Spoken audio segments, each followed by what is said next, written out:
Well, good evening, ladies and gentlemen, or good afternoon, or good morning, depending on when you're watching this broadcast. You will be delighted to know, and you might see from my T-shirt, it gives a little bit of an indication that this evening we're talking to two gentlemen from the city of Minneapolis. We're talking to Melvin Tennant, who's the CEO and President of Meet Minneapolis, and Mitch Maguire, who is from the center of the universe. He's from Paisley Park, which was, as I'm sure you all know, was the home of Prince.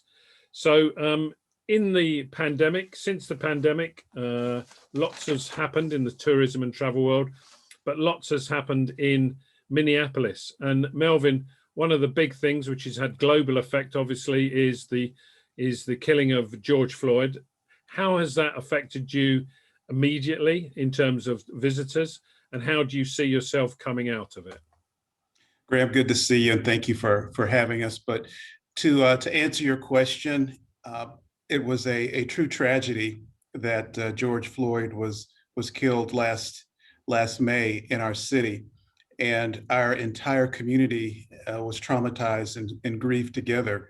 But I believe it has brought our community together. It has galvanized us, and I'm very happy with the many initiatives and the changing of many minds in terms of how to deal with equity and justice and racial reconciliation.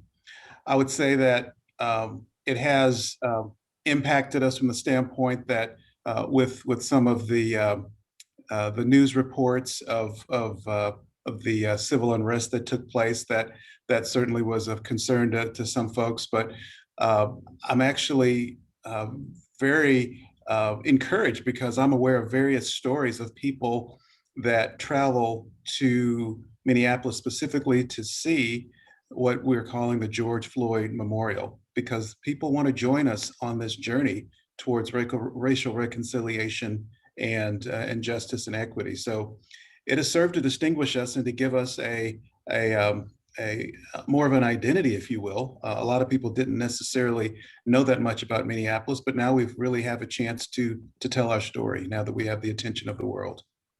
That's very good. And I'm assuming at this stage that, that rebuilding or even changing, and not even rebuild, but a change, if you like, of brand Minneapolis, as you say, to highlight racial integrity, to highlight all the good things that are going on.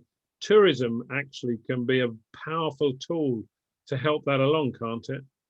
It can be. There, for a long time, as you know, been folks that travel to certain destinations because of social or political reasons, and this has really awakened the world to the fact that Minneapolis is a community of innovation, not just in business and industry, but also in progressive thought about ways in which we can create more equity and fairness. So we have actually we're not just looked at it, we've actually positioned ourselves as a community leading the path forward. We want people to join us on the journey towards reconciliation and equity. So that has been received very well. We have a campaign actually that's called 8 Reasons Why Minneapolis, and that number 1 reason is a community leading the path forward, and that has been very well received so far. And that would presumably enhance your international status as a tourism destination. People would want to come along, witness that, experience that, and maybe take some lessons away to their own cities. Well, we believe so. We can't say that we've solved all of the issues yet, but we feel as though we're on the way. We've got great cooperation from our business and civic leaders. Local companies and foundations have really contributed well in terms of reevaluating hiring practices, looking at ways in which we can make sure that everyone has a seat at the table when major community decisions are being made. So it's really something that has really struck a nerve within the whole being of our city. So we're very pleased with the direction that we're going, and we're looking forward to this sustained movement in that direction. Excellent. Mitch, Prince was obviously a man that worked in the community. He was a man from Minneapolis. You hear many anecdotal tales of him sitting in the bar in the corner writing Purple Rain, or When Doves Cry, and every bar you go to in Minneapolis, Prince was a regular, you would appear. The one place we do know he went to on a regular basis was Paisley Park. Have you been part of this? I mean, it's become a massive, massive tourism attraction for the area of Minneapolis, hasn't it, the Paisley Park, since the passing of Prince?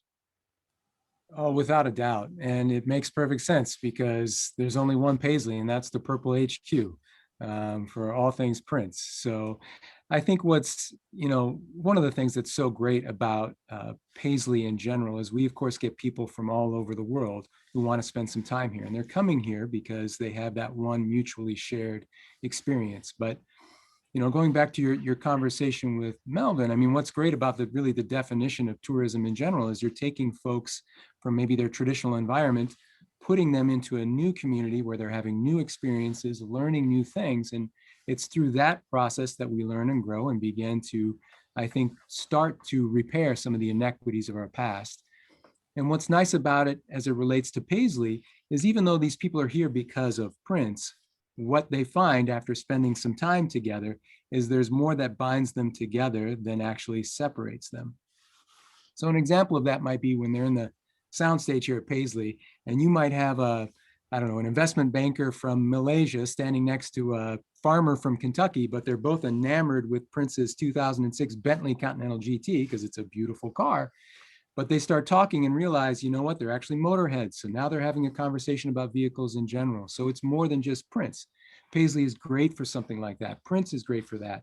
Music in general is great for that because it speaks a universal language. But Minneapolis in general is great for those kinds of conversations because we've got state-of-the-art sports, we've got a very cosmopolitan community, great food.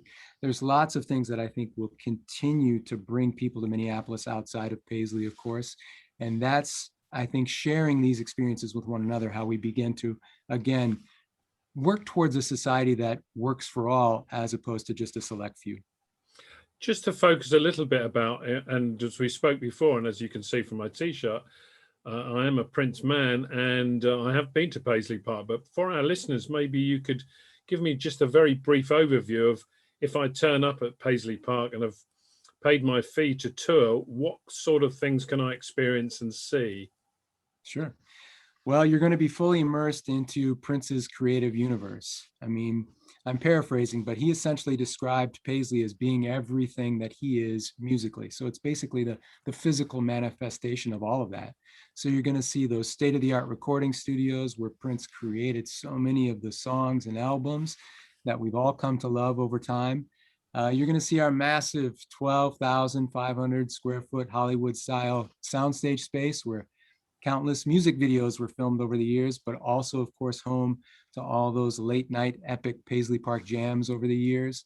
And you'll see some of Prince's more personal spaces like the atrium, which in many ways was considered to be his living room to a large degree, because of course, as we know, Paisley Park also served as Prince's full-time home off and on over the years. So inside those four walls, of course, you'll see countless pieces of wardrobe, musical instruments, cars, as I mentioned, motorcycles. I mean, just a whole litany of things, and it's difficult to describe. It's really more of an experience, and you can probably, vouch for that, having been here before. But like I said, if you even have a casual interest in Prince, this is the place for you. But even if you're new to Prince, maybe just hearing some of his music for the first time because you're a youngling, well, this is the place for you to come because we can teach you about his legacy as well. One of the most satisfying things for me on my tour of Paisley Park was not only going through the rooms and seeing all of these pieces of of absolutely magnificent machinery and musical instruments and everything, but at the very end when you I don't know if it's still the same, but you sit down and you share some food and a drink with someone, but there's a screen about the size of the Twins Stadium that actually replays some of his concerts, and it's like he was still there and you were live at a concert with him right at the end of the tour. I mean, in that big hangar at the end, that was just fantastic. Right. That for me was the icing on the cake. I mean, the room in and of itself is impressive, just given its sheer size. But you're right, once you start to infuse a little bit of that Prince concert footage, I mean, what we want to be able to do is really allow people a sense of what it was like to see Prince live in concert. Of course, many folks had that opportunity, but many more did not. So this is sort of the next best thing, being able to immerse yourself in that space where we know Prince performed so many times and give them a real sense of what that was all about. Very good.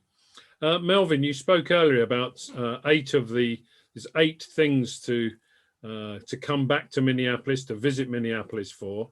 I've read the press release. Maybe you can explain again to our viewers what some of those 8 things are. Why would anybody want to come to Minneapolis? Why would they want to visit?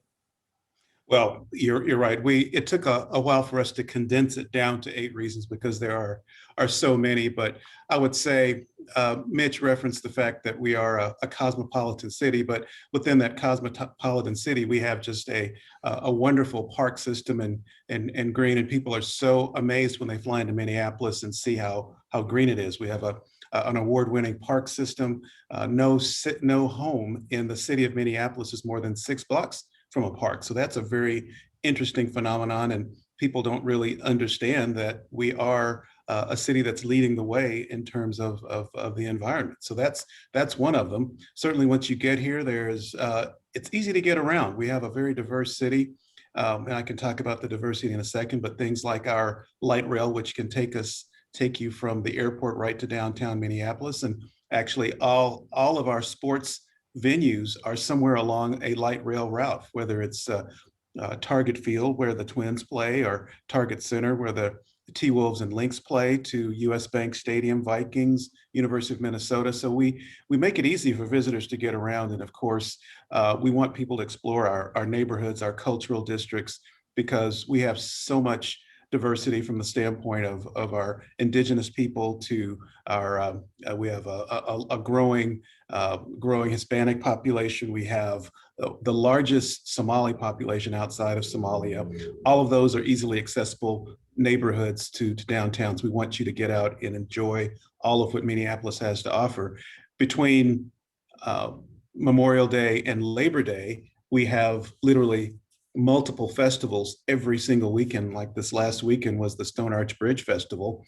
And that was a great coming out party for our community, because people are now very comfortable getting back in the large crowds now that we've gotten over the hump with our pandemic issues, and people are really ready to get back out and enjoy the summer and really enjoy getting together with their friends and family. Do you and your colleagues from Meet Minneapolis, and indeed in the wider tourism community, do you have a feeling that perhaps because of the killing of George Floyd, that you're on the cusp of something very, very special here in Minneapolis? Well, you said it very well. We know that it was a tragedy, but it certainly allowed us to have some conversations that were maybe difficult to have in the past.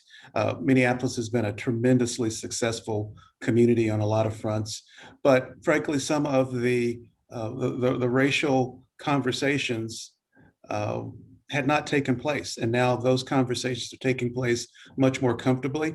They're difficult, they're awkward at times, but people are willing to have those conversations, and we're working from the inside out to make sure that we create equity and justice for our own citizens and of course for visitors. And we want to make sure that any lessons that we learn, we're able to share them with the world.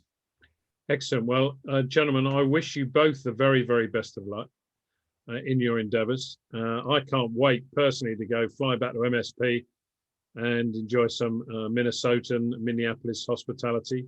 Maybe go for my 3rd visit to Paisley Park. It's always new. So it's always new. There's always something different. And maybe once I come out of MSP, I can go to the car rental and get a little red Corvette and come over and see you. Gentlemen, thank you very much. I wish you the very best of luck. And maybe we can join again in maybe 12 months' time and see what progress we've made. Looking forward to it. Cheers. Thank you, Graham. Bye. Bye-bye.